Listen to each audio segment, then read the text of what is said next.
violencia en la familia no es igual a la que se presenta en la calle, en el trabajo o en la escuela. Desafortunadamente, la violencia familiar ocurre donde deberíamos estar más seguros, nuestro propio hogar. La violencia familiar ocurre cuando uno de los integrantes de la familia abusa de su autoridad, su fuerza o su poder para someter a sus miembros. El maltrato como una forma de violencia en cualquiera de sus formas es un acto de cobardía y en ningún caso se justifica. La violencia se puede manifestar en diferentes grados, mediante conductas agresivas que van desde gritos, insultos, burlas, ofensas, silencio, indiferencia, castigos, golpes, hasta casos de violencia sexual, privación de la libertad o lesiones que pudieran desencadenar un homicidio. Muchos son los factores que facilitan que el agresor ejerza violencia contra los miembros de su familia, teniendo como base la subordinación económica, moral y emocional de las víctimas con el agresor. Derivado de la cuarentena por coronavirus, los reportes por violencia familiar en México se incrementaron.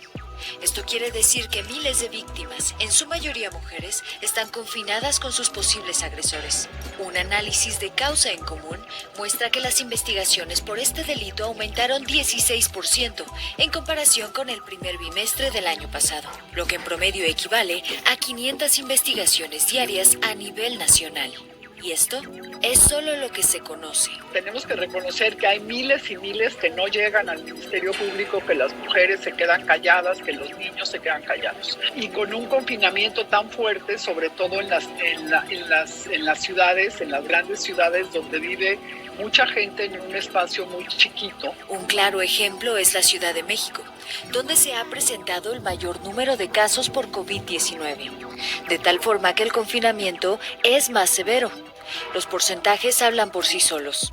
De febrero a marzo de 2020, las llamadas por violencia familiar al Consejo Ciudadano para la Seguridad y Justicia de la Ciudad de México aumentaron casi al doble. Y hay que señalar también dos datos muy interesantes. Primero, el 66% de esas mujeres indican que son víctimas de violencia física y 22% que son víctimas de violencia psicoemocional. Este tema es tan importante que hoy en día se ha mantenido en un panorama muy amplio e incluso tendencia a nivel mundial. La violencia contra las mujeres dentro y fuera de los hogares se ha profundizado durante el confinamiento por la emergencia sanitaria de COVID-19. Dentro del inicio de la cuarentena se ha observado un mayor número de llamadas procedentes al 911 y las líneas alternas de denuncia de violencia doméstica. Además de las llamadas de emergencia, las búsquedas en Google relacionadas con las denuncias y la violencia en hogares ha alcanzado mayores niveles. Aunque las llamadas de auxilio no son suficientes para determinar con certeza la tendencia de violencia doméstica, sí son un referente para monitorear el amplio impacto de la crisis económica y sanitaria al interior de los hogares. Google Trends es una herramienta que identifica la tendencia e interés de la búsqueda de los usuarios en Internet respecto a periodos y localidades determinadas, bajo una escala donde el 1 es el punto mínimo y el 100 es el punto máximo de interés. Utilizando la data de esta herramienta, se identificaron alzas importantes en el interés de la población en conocer protocolos e información sobre las llamadas de emergencia por violencia doméstica. La evolución de búsquedas de enero a mayo del 2020 sobre temas relacionados a la violencia doméstica mantienen una tendencia continua, acentuando los índices altos de violencia de género que se vivía en México desde antes que el gobierno anunciara el confinamiento oficial por COVID-19. Una vez implementada la cuarentena en México, los intereses hacia los temas de violencia en casa, violencia familiar y el llamado de ayuda incrementaron, con picos de interés por arriba de los 75 puntos durante abril y mayo.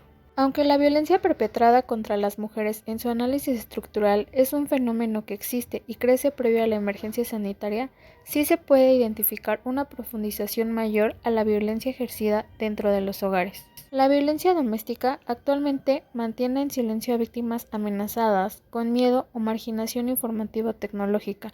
La problemática de violencia en los hogares podría ser aún más grande.